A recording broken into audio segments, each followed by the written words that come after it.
Hello मेरे friends, आज हम लोग जो अपना एक नया टॉपिक चालू करने जा रहे हैं, छोटा सा 5 से 10 मिनट का टाइम लगेगा और हम लोग एक नया टॉपिक दोबारा सीख जाएंगे।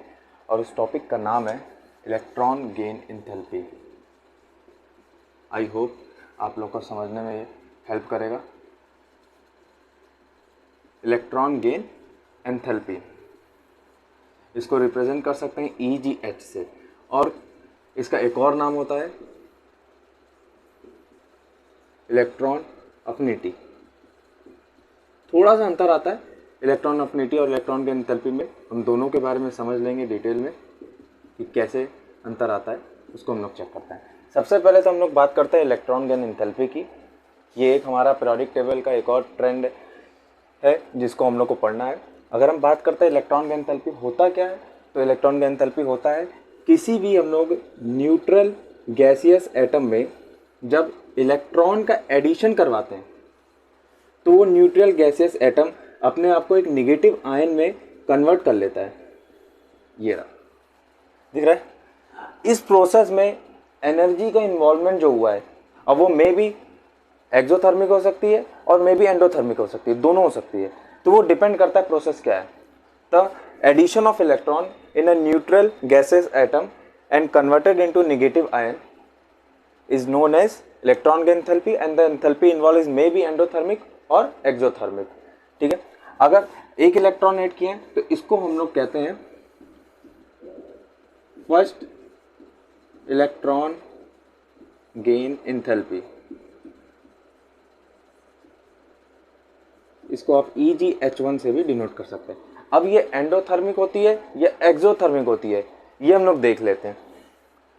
ऐसा इसको हम लोग रिप्रेजेंट करते हैं। हमने बोला चेंज इन एंथैल्पी आएगा, तो चेंज इन एंथैल्पी अगर हम लोग मान के चलते हैं, ये हमारा डेल्टा H1, मतलब कि फर्स्ट इलेक्ट्रॉन के एंथैल्पी के लिए जो चेंज आया इसको हम लोग बोल दे रहे हैं EGH1 के इक्वल होगा। हमने बोला मे भी ये एक्सोथर्मिक हो सकती है और एंडोथर्मिक भी हो सकती है। ठीक, अब अगर हम बात करते हैं एक्सोथर्मिक कौन है, एंडोथर्मिक कौन है, तो देखिए, अच्छा एक्सोथर्मिक के लिए जो डेल्टा H है वो ऑलवेज आपको लेस देन 0 मिलता है, आपको मालूम होगा, और एंडोथर्मिक में ऑलवेज ग्रेटर देन 0 मिलता है। ठीक, अभी एक्सोथर्मिक कौन होता है, एंडोथर्मिक कौन होता है। अगर हम बात करते हैं generally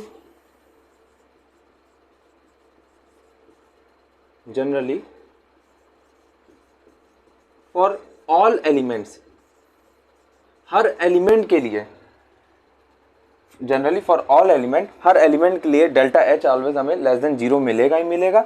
but delta H is less than 0 किसका, EGH1 मतलब इलेक्ट्रॉन गेन एंथैल्पी फर्स्ट, सबका ये हमेशा लेस देन 0 मिलेगा। पर किसको छोड़ना है, एक्सेप्ट नाइट्रोजन, ग्रुप 2, ग्रुप 12 और ग्रुप 18 के एलिमेंट्स को। ग्रुप 2, ग्रुप 12, ग्रुप 18 के एलिमेंट्स को हम लोग अगर छोड़ दें तो सबकी electron gain enthalpy first always exothermic मिलती है, मतलब कि डेल्टा H लेस देन 0। अगर बात करते हैं एंडोथर्मिक किस में मिलती है, तो जो ये एक्सेप्ट वाली चीज़ है वो सारे यहीं आ जाएंगे। मतलब कि अगर हम बोल दें मेरी EGH1 delta H greater than 0 है, एंडोथर्मिक है, तो वो किसकी किसकी होगी, नाइट्रोजन की है, ग्रुप 2 के सारे एलिमेंट्स की, ग्रुप 12 के सारे एलिमेंट्स की और ग्रुप 18 के सारे एलिमेंट्स की। आपको first electron gain enthalpy always endothermic मिलेगी, ऑलवेज। तो ये हमारा छोटा सा इलेक्ट्रॉन गेन एंथैल्पी का, अभी तक मैं जितना पढ़ा उतने में ये बहुत सफिशिएंट है और आपको बहुत मदद भी करेगा। अगर हम बात करते हैं, फिर से एक बार समझा दें, इलेक्ट्रॉन गेन एंथैल्पी होता क्या है। किसी भी न्यूट्रल गैसियस एटम में जब इलेक्ट्रॉन का एडिशन कराया जाता है तब उसमें एक इलेक्ट्रॉन एक्स्ट्रा आ जाता है। एक इलेक्ट्रॉन का एडिशन कराया गया तो उसको हम लोग फर्स्ट इलेक्ट्रॉन गेन एंथैल्पी बोल सकते हैं और उसको EGH1 से रिप्रेजेंट किया। और इस प्रोसेस में इलेक्ट्रॉन गेन एंथैल्पी में हमारी एक्सोथर्मिक और एंडोथर्मिक दोनों हो सकती है। कैसे एक्सो होगी, कैसे एंडो होगी, किसके लिए होगी, वो हम लोग ने देखा। अगर हम लोग देखा जाए तो generally first electron gain enthalpy always exothermic मिलती है, बस किसको किसको छोड़ के, नाइट्रोजन को, ग्रुप 2 के एलिमेंट्स को, ग्रुप 12 के एलिमेंट्स को और ग्रुप 18 के एलिमेंट्स को छोड़ के हमें first electron gain enthalpy exothermic मिलती है। एंडोथर्मिक किसके लिए मिलती है, नाइट्रोजन के लिए, ग्रुप 2 के लिए, ग्रुप 12 के लिए और ग्रुप 18 के लिए। ठीक है, क्लियर। आगे बढ़ते हैं।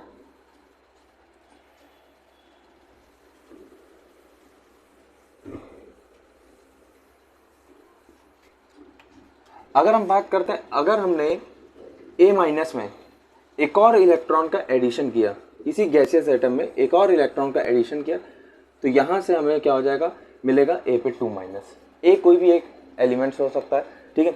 अब बात करते हैं इसमें जो एंथैल्पी आएगी वो जो इक्वल होगी वो होगी हमारी second electron gain enthalpy, second electron gain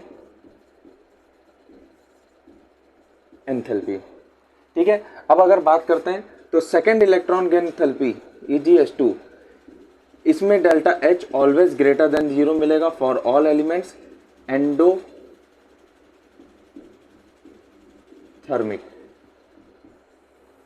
delta H means second electron gain enthalpy EgS2 ये ऑलवेज एंडोथर्मिक मिलेगा फॉर ऑल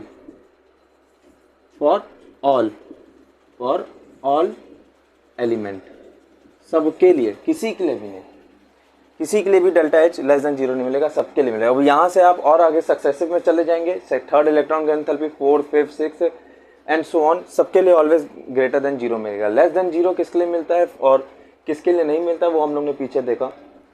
अब अगर बात करते हैं इसी तरह से जो इलेक्ट्रॉन गेन एंथैल्पी का, अगर हम लोग ऑर्डर देखें कि कौन सी इलेक्ट्रॉन गेन एंथैल्पी ज़्यादा होगी कम होगी, तो ऑलवेज फॉर ऑल एलिमेंट हम लोग बोल सकते हैं EgH1 कम होगा EgH2 से, EgH2 कम होगा हमारा EgH3 से एंड सो ऑन। जितनी हायर इलेक्ट्रॉन गेन एंथैल्पी होगी उतनी ज़्यादा होगी वो, जितनी हायर होगी वो उतनी ज़्यादा होगी। ये हमारा हो गया second electron gain enthalpy and so on. ऐसे हम लोग आगे जा सकते हैं। अगर हमें थर्ड के लिए जाना होगा तो हम लोग A पे 2 माइनस पे एक और इलेक्ट्रॉन ऐड कर सकते हैं, वहाँ से हम लोग A पे 3 माइनस पे जा सकते हैं उसी गैसियस आइटम पे। तो यहाँ से हमें जो इलेक्ट्रॉन गेन एंथैल्पी मिलेगी EgS3 बोल सकते हैं, जिसको हम थर्ड इलेक्ट्रॉन गेन एंथैल्पी बोलते हैं, थर्ड इलेक्ट्रॉन गेन एंथैल्पी बोलते हैं। अब अगर हम बात करें अभी तक जितना चीज़ पढ़ा है इस पे कैसे क्वेश्चंस बनते हैं, एक क्वेश्चन बहुत अच्छा है इसका जिसको मैं आप लोग के सामने ले आना चाह रहा हूँ। एक बहुत ही प्यारा क्वेश्चन था। क्वेश्चन ये था, हम लोग से पूछा था which of the following is least stable, इनमें से कौन सा है जो सबसे लेस स्टेबल या लीस्ट स्टेबल होगा। पहला ऑप्शन दिया हुआ था लिथियम पे प्लस, लिथियम पे माइनस, दूसरा ऑप्शन दिया था बेरिलियम पे माइनस, तीसरा ऑप्शन दिया था बोरॉन पे माइनस और चौथा ऑप्शन दिया हुआ था ऑक्सीजन पे माइनस। अब देखिए अगर हम बात करते हैं इस पे एक माइनस है, इसका मतलब अब सॉल्यूशन की तरफ चल रहे हैं, सिखाने की कोशिश कर रहे हैं। इन सब पे 1 माइनस है, तो अगर इन सब की बात करेंगे तो ये सब अभी फर्स्ट इलेक्ट्रॉन गेन एंथैल्पी पे हैं सब, क्योंकि इन सब के पास क्या 1 माइनस है। इन लोग ने सब लोग ने एक इलेक्ट्रॉन ऐड किया अपने न्यूट्रल गैसेस एटम में और निगेटिव आयन में कन्वर्ट हुए हैं, तो एक है, तो फर्स्ट इलेक्ट्रॉन गेन एंथैल्पी हम लोग इसको बोल सकते हैं। अब हम लोग ने अभी पीछे पढ़ा था फर्स्ट इलेक्ट्रॉन गेन एंथैल्पी में डेल्टा H ग्रेटर देन 0, मतलब कि एंडोथर्मिक किसके किसके केस में था। बहुत मोस्ट इंपॉर्टेंट क्वेश्चन है, ध्यान से देख लीजिएगा, प्रीवियस ईयर में आ भी चुका है, जेईई एडवांस का क्वेश्चन है ये। देखिए डेल्टा H ग्रेटर देन 0 किसके लिए होता है, नाइट्रोजन के लिए था, ग्रुप 2 के लिए, ग्रुप 12 के लिए और ग्रुप 18 के एलिमेंट्स के लिए था। और डेल्टा H लेस देन 0 हम लोग ने किसके लिए पढ़ा था, एक्सोथर्मिक वाला केस। इस सारों चीज़ों को एक्सेप्ट कर लो, एक्सेप्ट कौन कौन, नाइट्रोजन, ग्रुप 2, 12 और 18 एलिमेंट्स, इन लोगों को एक्सेप्ट कर दो तो सबके लिए आ जाएगा एक्सोथर्मिक। अब अगर देखा जाए लिथियम, लिथियम हमारा ग्रुप फर्स्ट का एलिमेंट है, बेरिलियम ग्रुप सेकंड एलिमेंट है, बोरॉन ग्रुप 13 का, ऑक्सीजन ग्रुप 16 का, इनमें से केवल एक ही हमारे पास है, ये रहा बेरिलियम सेकंड ऑप्शन, जो ग्रुप 2 का होता है। इसके लिए एक्सोथर्मिक होगी, सॉरी इसके लिए एंडोथर्मिक होगी, डेल्टा H ग्रेटर देन 0 मिलेगा इसके लिए, और बाकी सबके लिए डेल्टा H लेस देन 0 मिलना है, इसके लिए भी डेल्टा H लेस देन 0 मिलेगा, इसके लिए भी, और डेल्टा H लेस देन इसके लिए भी। साफ से एक बार फिर से लिख दे रहे हैं, डेल्टा H लेस देन 0 इसके लिए भी होगा, ग्रुप 2 बेरिलियम के लिए डेल्टा एच ग्रेटर देन 0 मिलेगा, एंडोथर्मिक केस, या हम लिख सकते हैं एंडो, ये लिख सकते हैं एक्सो, इसके लिए डेल्टा एच लेस देन मिलेगा, इसको हम लोग बोल सकते हैं एक्सो, इसके लिए भी डेल्टा एच लेस देन 0 मिलेगा, मतलब इसको भी हम लोग बोल सकते हैं एक्सो। ठीक, तो हमारा सेकंड ऑप्शन था जो लीस्ट स्टेबल होता है वो बेरिलियम पे माइनस था, क्योंकि ये अकेला ऐसा था जो ग्रुप 2 का था जिसके लिए first electron gain enthalpy endothermic थी। और हम लोग ने कैसे पहचाना इसके पास फर्स्ट इलेक्ट्रॉन गेन एंथैल्पी है, इसके ऊपर 1 माइनस का चार्ज था, इसने एक इलेक्ट्रॉन ऐड किया है तो फर्स्ट इलेक्ट्रॉन गेन एंथैल्पी में अपने आया, और हम लोग ने देखा कि उसके लिए ही केवल ग्रुप 2 के लिए ग्रेटर देन 0 होती है एंडोथर्मिक, और ये लीस्ट स्टेबल होगा। ठीक, क्लियर। अगर आपको कोई चीज़ नहीं समझ में आती है तो आप कमेंट में बोल सकते हैं, दोबारा वीडियो को बैक करके देख सकते हैं।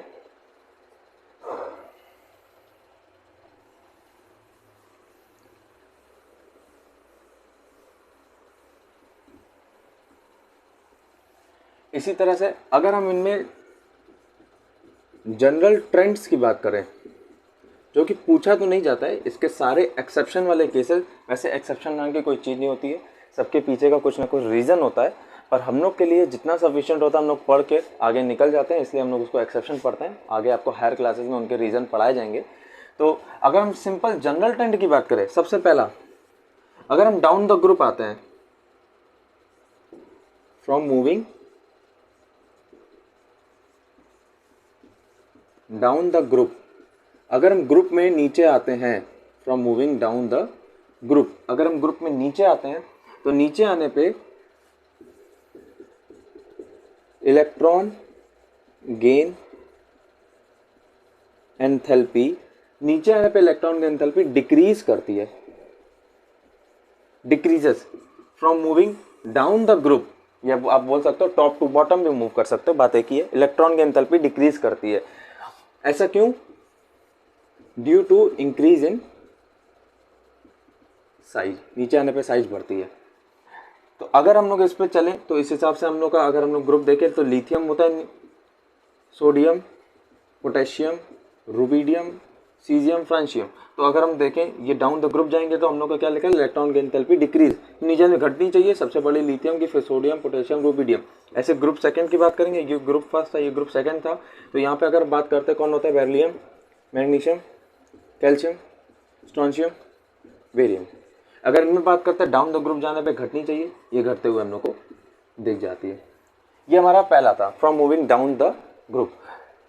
अगर हम इसी में आप लोग को बता दें, स्क्रीनशॉट लेना चाहे ले सकते हैं आप लोग, अगर इसी में हम बता दें second, on moving across the period, अगर हम लोग पीरियड में चलते हैं, अभी हम लोग ग्रुप में गए थे नीचे डाउन द ग्रुप, अब हम लोग अक्रॉस द पीरियड जाते हैं इधर, मतलब कि लेफ्ट टू राइट। अगर हम लोग लेफ्ट टू राइट चलते हैं तब इसमें क्या होगा, लेफ्ट टू राइट जाने में हमारी इलेक्ट्रॉन, सबको मालूम है बहुत इजी चीज़ है, इलेक्ट्रॉन गेन एंथैल्पी इंक्रीज करती है। क्यों इंक्रीज करती है? क्योंकि हम लोग जब भी लेफ्ट से राइट जाते हैं, ड्यू टू, जब भी हम लोग लेफ्ट से राइट जाते हैं तो इफेक्टिव न्यूक्लियर चार्ज भी इंक्रीज करता है, due to increase in effective nuclear charge. Represent करने के लिए आप Z इफेक्टिव भी बोल सकते हो। ये अगर हम लोगों ने पढ़ा on moving across the period, जैसे हम लोग अक्रॉस द पीरियड में उधर की तरफ जाते हैं तो हमारी इलेक्ट्रॉन गेन एंथैल्पी इंक्रीज करती मिलेगी। उसके नीचे का रीजन भी हमने लिख दिया है कि इफेक्टिव न्यूक्लियर चार्ज हमारा क्या होता है, इंक्रीज करता है। अगर इसी ट्रेंड के हिसाब से अगर हम लोग कुछ एग्जांपल देख लें, जैसे हम लोग के सेकंड पीरियड एलिमेंट की अगर बात करेंगे, सेकंड पीरियड एलिमेंट कौन होता है, lithium, beryllium, boron, lithium, beryllium, boron, carbon, nitrogen, oxygen, fluorine. तो इधर जाने पे क्या होना चाहिए, इंक्रीज करना चाहिए। इंक्रीज करने का मतलब सबसे ज़्यादा फ्लोरीन की होगी, फिर ऑक्सीजन, फिर nitrogen, carbon, boron and beryllium. ऐसे थर्ड पीरियड वालों की भी हो जाएगी। ठीक, ये क्या है, ये तो जनरल ट्रेंड है। जनरल मतलब कि देखा जाने वाला, कि ऐसा होना चाहिए था, लेकिन हम लोग से कभी जनरल ट्रेंड पूछा नहीं है। ये इनऑर्गेनिक है, मतलब ये एक्सेशन का खानदान है।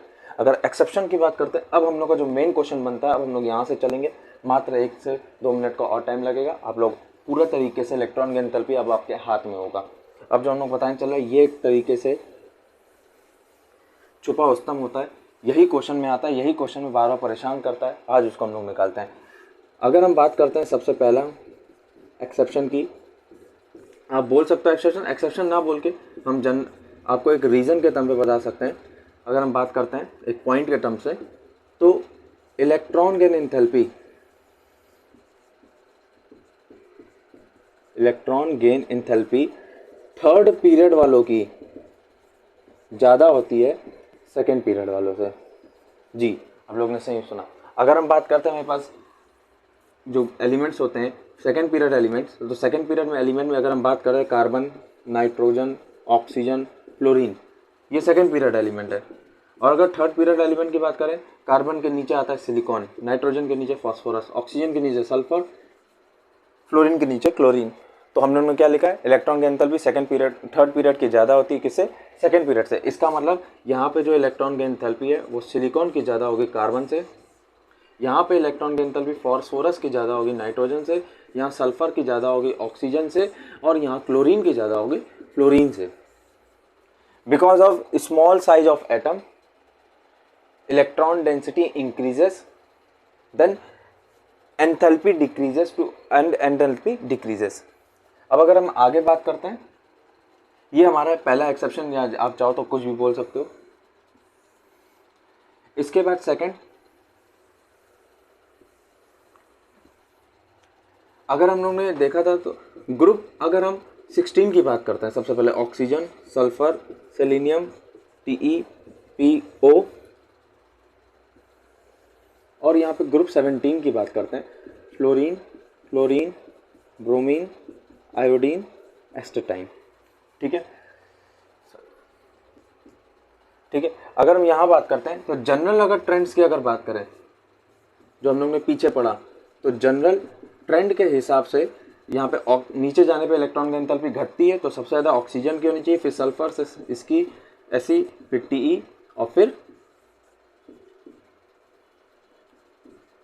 पोलोनियम।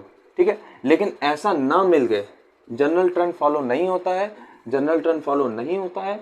फॉलो क्या था, जो हमें मिलता है एक्सपेक्टेड, एक्सपेरिमेंटली जो मिलती है, वो अपने ग्रुप में, ग्रुप 16 में ऑक्सीजन की सबसे कम इलेक्ट्रॉन की एंथैल्पी पाई जाती है, सबसे कम। मिलनी क्या चाहिए थी, सबसे ज़्यादा, लेकिन मिलती क्या है, सबसे कम।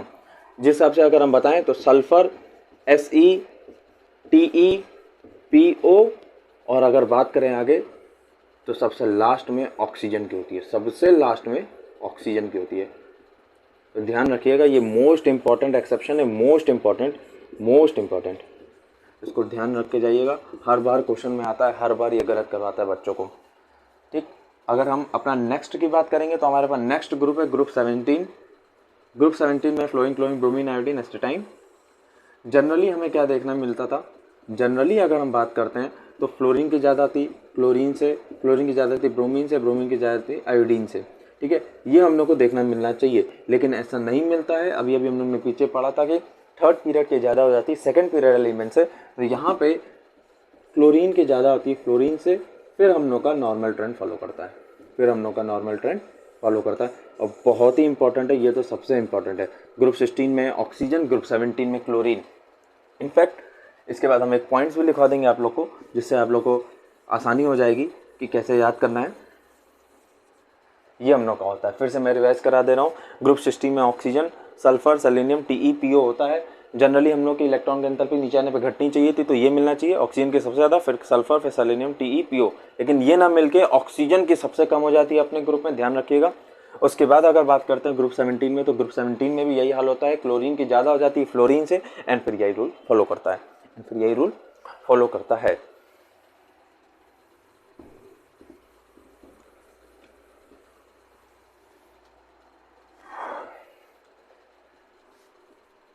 कुछ पॉइंट्स है, आप चाहो तो लिख सकते हो।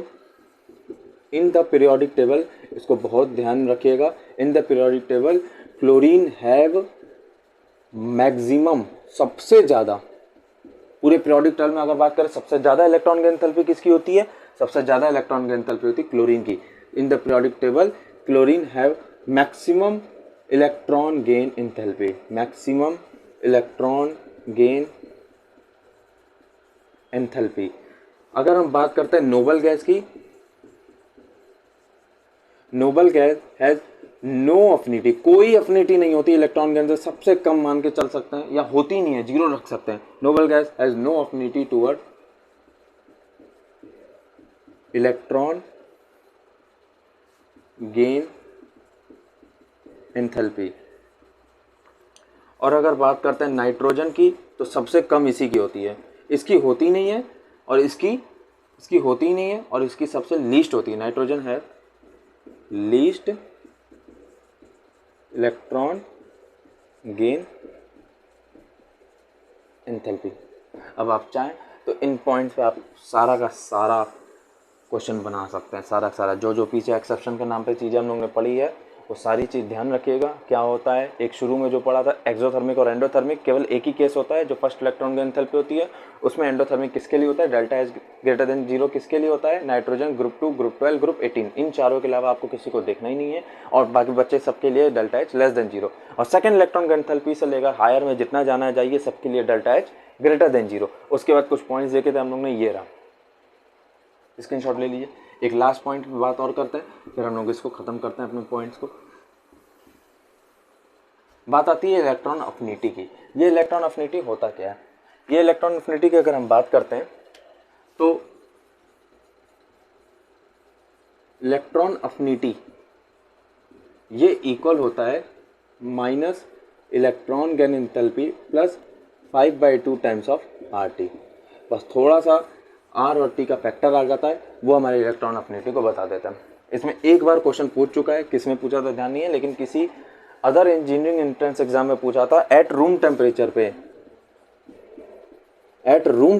पे इलेक्ट्रॉन गेन एंथैल्पी और इलेक्ट्रॉन अफिनिटी पे क्या रिलेशन होगा। तो अगर हम बात करते हैं रूम टेम्परेचर पे 5/2 RT टेंस टू 0 की तरफ टेंस करेगा, जिसके मुताबिक अगर हम यहाँ 0 पुट कर देंगे तो हमारी इलेक्ट्रॉन अफिनिटी, जिसको हम EA से रिप्रेजेंट कर रहे हैं, ध्यान रखिएगा, इलेक्ट्रॉन अफिनिटी जिसको EA से रिप्रेजेंट कर रहे हैं, वो इक्वल हो जाती है negative of electron gain enthalpy.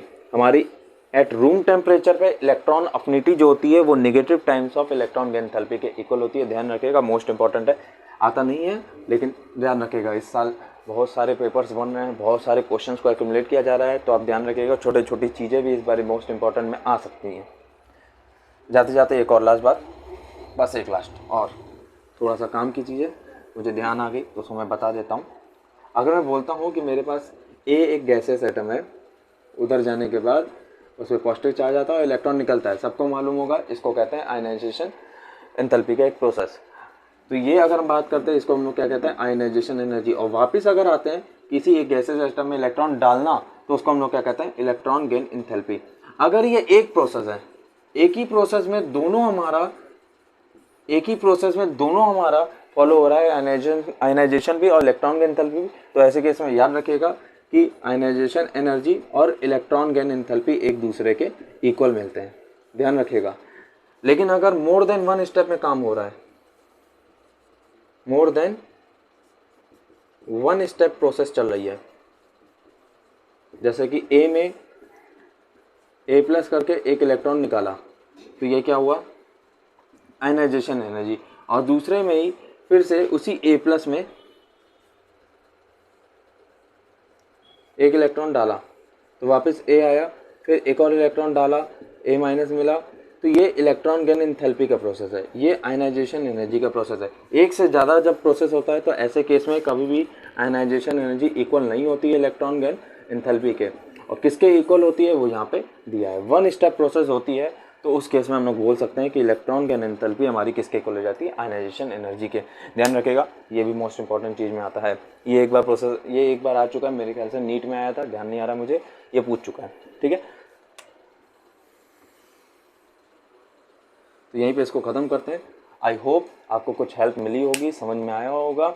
आपका कोई भी डाउट हो, कोई भी फीडबैक हो, आप अपने कमेंट सेक्शन में, हमारे कमेंट सेक्शन में डाल सकते हैं। और अगर आपको इससे कोई हेल्प मिल रही है तो आप प्लीज़ चैनल को सब्सक्राइब ज़रूर कर दें और वीडियोस लाइक भी कर दें। और और भी लोगों से सब्सक्राइब करा दें, जो भी आपके फ्रेंड सर्कल में हैं उनको भी लिंक शेयर कर दीजिए, कुछ उनको भी हेल्प मिल जाए, कुछ हमें भी हेल्प मिल जाए। और इसी तरह बने रहिए। आगे हम नेक्स्ट एक और इम्पॉर्टेंट टॉपिक पे दोबारा वीडियो बनाने वाले हैं, बहुत आराम से ईजी तरीके से सिखाएंगे और बहुत मोस्ट इंपॉर्टेंट है, आप लोग को देखने में मज़ा आएगी। Thank you.